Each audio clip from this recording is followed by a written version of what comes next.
Ladies and gentlemen, welcome to Chanel Jasmine, the best novel Chanel for romantic stories.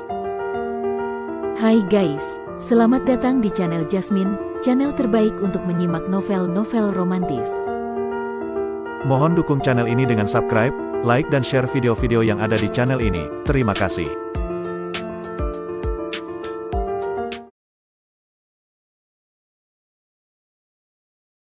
Perintah Kaisar Naga bab 4649, 4650, 4651.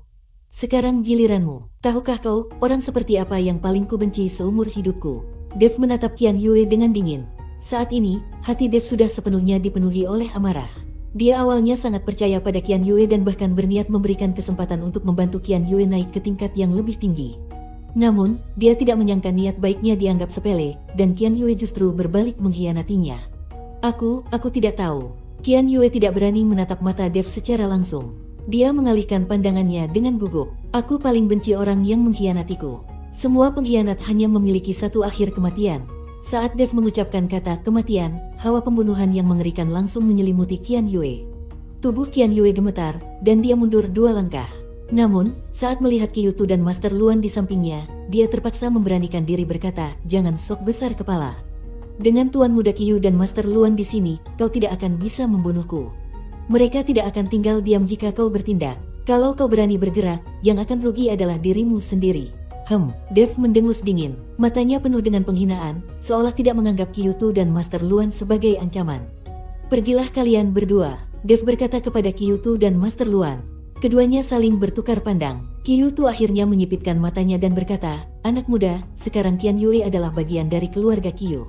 Jika kau ingin membunuhnya, aku tidak akan tinggal diam. Aku tidak peduli apakah kau tamu kehormatan Sing Daorong atau bukan. Jika kau benar-benar membuatku marah, konsekuensinya tidak akan mampu kau tanggung. Kau membunuh adikku, dan kami bisa melupakannya.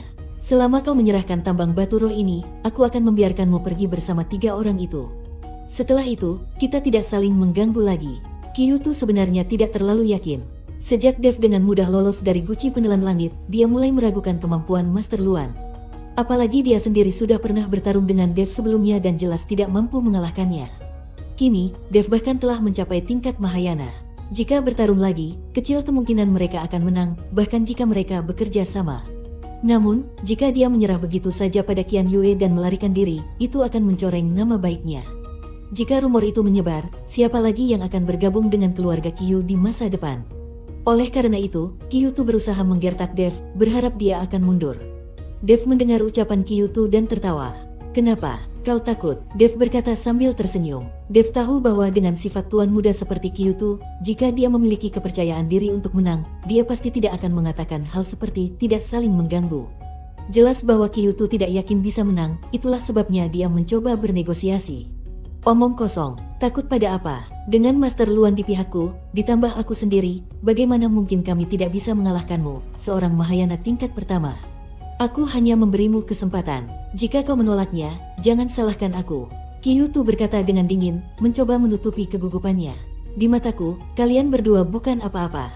Bahkan jika kalian bertiga maju bersamaan, aku tetap tidak peduli." Nada bicara Dev penuh dengan penghinaan dan ejekan. Ucapan itu langsung membuat Qiyutu marah. Sebagai tuan muda keluarga Qiyu, kapan dia pernah menerima penghinaan seperti itu? Seorang pria lebih baik mati daripada dihina. "Qian Yue, Master Luan, kita bertiga akan bekerja sama. Hari ini kita harus membunuh anak ini. Dia terlalu sombong, aku tidak bisa menahannya lagi." Qiyutu melibatkan Qian Yue dalam rencananya. Bagaimanapun, satu orang tambahan berarti kekuatan tambahan. "Baik." Qian Yue dan Master Luan mengangguk serempak. "Tuan Chen, aku akan membantumu." Xiong Kuo melangkah maju dan berdiri di samping Dev. Meskipun kekuatan Xiong Kuo belum sepenuhnya pulih setelah mematahkan segel spiritualnya, dia tidak bisa membiarkan Dev melawan mereka bertiga sendirian. "Kau lebih baik melindungi adik kecilmu dan Xiong Ying. Untuk 3 orang ini, aku bisa mengurus mereka sendiri." Dev menyuruh Xiong Kuo mundur. "Bocah, kau cari mati. Bunuh." Qiyutu berteriak lantang dan dengan pedang panjang berkilau dingin di tangan, ia menyerang Dev terlebih dahulu. Segera setelah itu, Qian Yue dan Master Luan juga melancarkan serangan mereka ke arah Dev. Dengan teriakan penuh amarah dari Qiyutu, sebuah pertempuran sengit yang mendebarkan pun dimulai. Cahaya pedang melesat seperti kilat, membelah udara. Pedang panjang di tangan Kyuto memancarkan kilau tajam, ujungnya dipenuhi energi spiritual yang padat, membawa suara siulan tajam saat ia menusuk langsung ke dada Dev.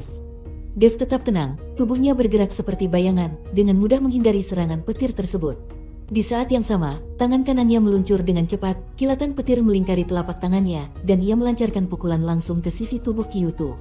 Bang! Pukulan itu bertabrakan dengan cahaya pedang, menghasilkan ledakan yang memekakkan telinga. Kyuto merasakan kekuatan dahsyat menghantam tubuhnya, membuatnya mundur beberapa langkah.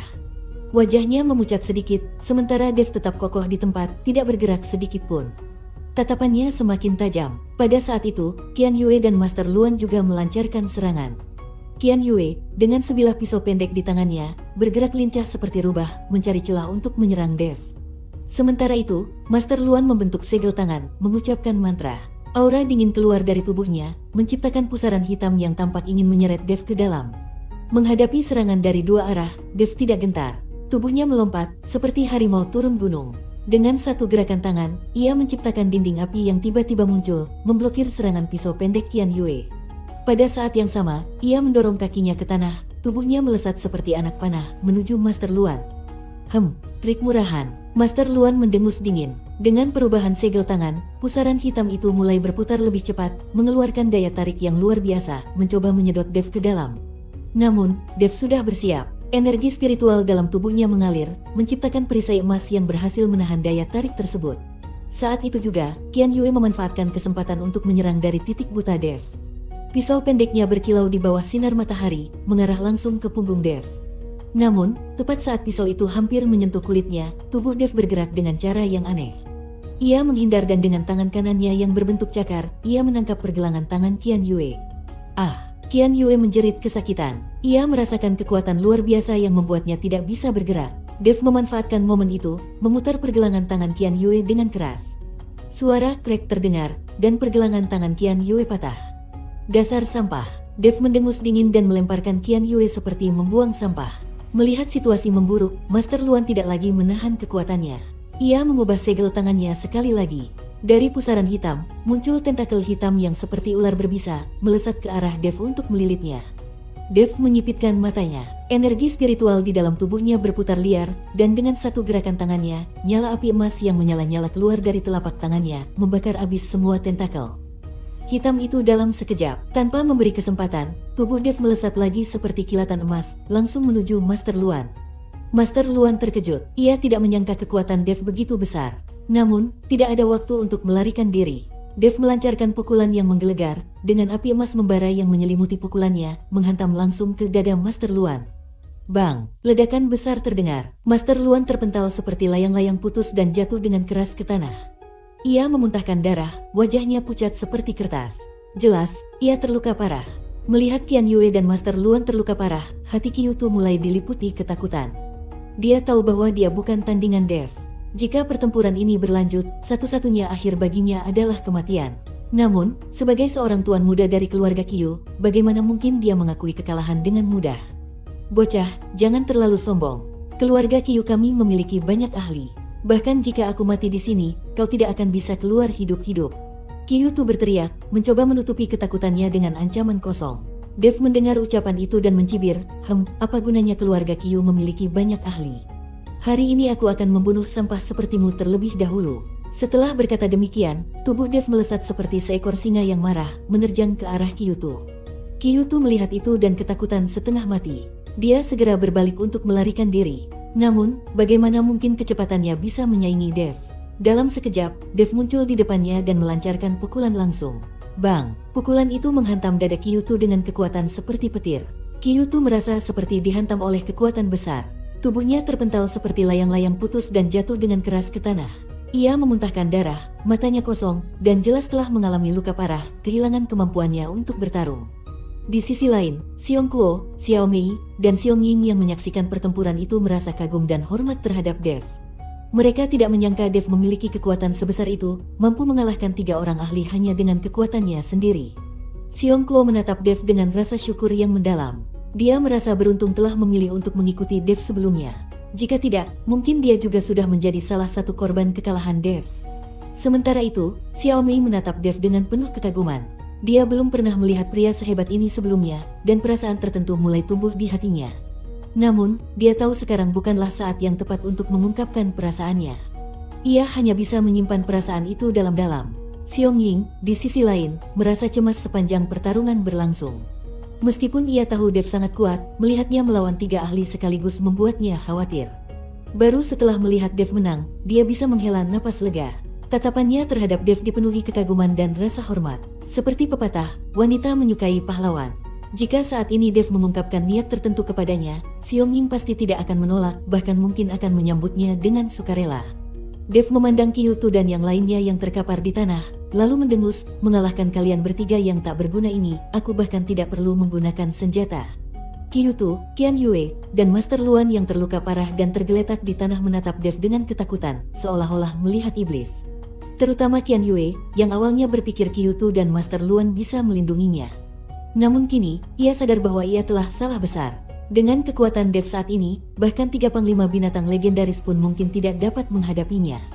Dev, Tuan Chen, Kakek Chen, tolong ampunilah aku, ampuni aku. Qian Yue menyeret tubuhnya yang terluka parah, merangkak ke kaki Dev, terus-menerus memohon ampun. Saat ini, Qian Yue tidak peduli lagi soal harga diri. Yang terpenting baginya adalah menyelamatkan nyawanya. Dia memohon tanpa henti, bahkan memanggil Dev kakek. Harapan pada Kyutu sudah pupus. Baik Kyutu maupun Master Luan telah dilumpuhkan oleh Dev hanya dengan satu serangan. Sekarang, apa dia bisa mengandalkan keluarga Kyu? Dengan posisinya saat ini, bahkan jika orang-orang keluarga Kyu datang, mereka belum tentu akan menyelamatkannya. Qian Yue menyesal setengah mati. Ia tidak menyangka kekuatan Dev akan sekuat ini. Jika saja dia tidak bergabung dengan keluarga Kyu dan tidak memberitahu mereka tentang tambang batu roh surgawi, mungkin sekarang dia sudah bersama Dev menikmati hasil tambang itu. Namun, dunia ini tidak menjual obat penyesalan. Qian Yue, sekarang kau tahu bahwa pilihanmu adalah sebuah kesalahan. Dev memandang Qian Yue dari atas, bertanya dengan nada datar. Aku tahu, aku salah. Aku benar-benar salah. Aku bersedia setia sepenuhnya kepada Tuan Chen, bekerja untuk menggali tambang batu roh ini untuk Anda.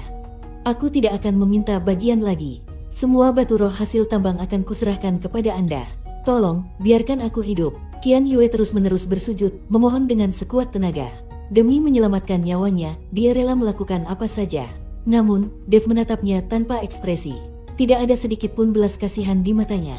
Sebaliknya, aura pembunuh yang mengerikan semakin kuat di sekitarnya. Bersambung.